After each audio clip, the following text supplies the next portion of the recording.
Buni ko'rsatmasi bilan keldi. Telegram orqali 10 kun bo'ldi. Qaysi kanalda? Shu. Giyohvand moddani joylashtirgan.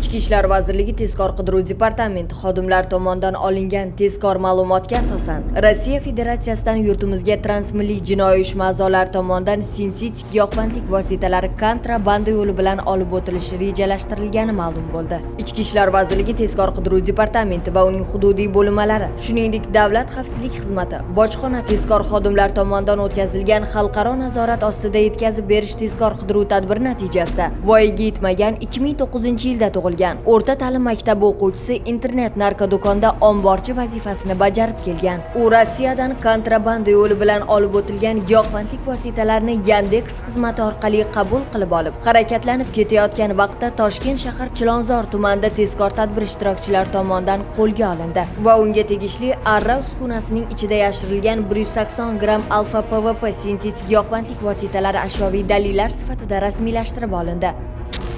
Davom ettirilgan tezkor tadbirlar natijasida voyaga yetmagan bolaning 2 nafar zakladchik jinoiy sheriklari Chilonzor tumanida yashirilgan qolgan sintetik giyohvandlik vositalarini olgan vaqtida qo'lga olindi. Shuningdek, ushbu shaxslarga tegishli Telegram akkaunt tekshirilganda ushbu manzilga kelishdan avval 6 ta joyda zakladka usulida gashish moyi giyohvandlik vositalarini yashirib kelishganligi aniqlanib, protsessual tartibda rasmiylashtirib olindi. Nazorat ostida yetkazib berish tezkor qidiruv tadbirida ularning qolgan sheriklari ham qo'lga olindi. 1992-yilda tug'ilgan internet narkodo'konda omborchi vazifasini bajaruvchi bu shaxs kontrabanda yo'li bilan olib o'tilgan giyohvandlik vositalarini Yandex xizmati orqali qabul qilib, o'zining yashash xonadoniga olib borgan vaqtda tezkor xodimlar tomonidan qo'lga olindi. Unga tegishli perforator uskunasining ichida bo'lgan 500 gram alfa PVP hamda yana alohida xonadonda yashirib qo'yilgan 50 gram alfa PVP sintetik giyohvandlik vositalari ashyoviy dalillar sifatida rasmiylashtirib olindi.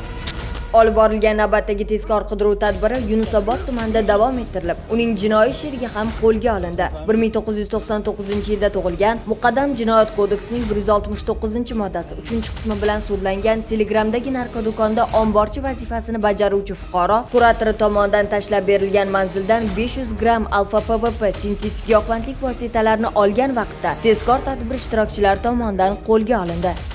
Mazkur holat yuzasidan narko-jinoiy harakatni sodir etgan shaxslarga nisbatan O'zbekiston Respublikasi Jinoyat kodeksining 273-moddasi 6-qism A bandi bilan jinoyat ishi qo'zg'atilib, qamoq ehtiyot chorasi qo'llanilgan. Giyohvandlik vositalarining noqonuniy muomalasiga jalb etilgan boshqa shaxslarni aniqlash hamda transmilliy jinoiy tarmoq faoliyatiga to'liq barham berish bo'yicha tezkor qidiruv tadbirlari davom ettirilmoqda.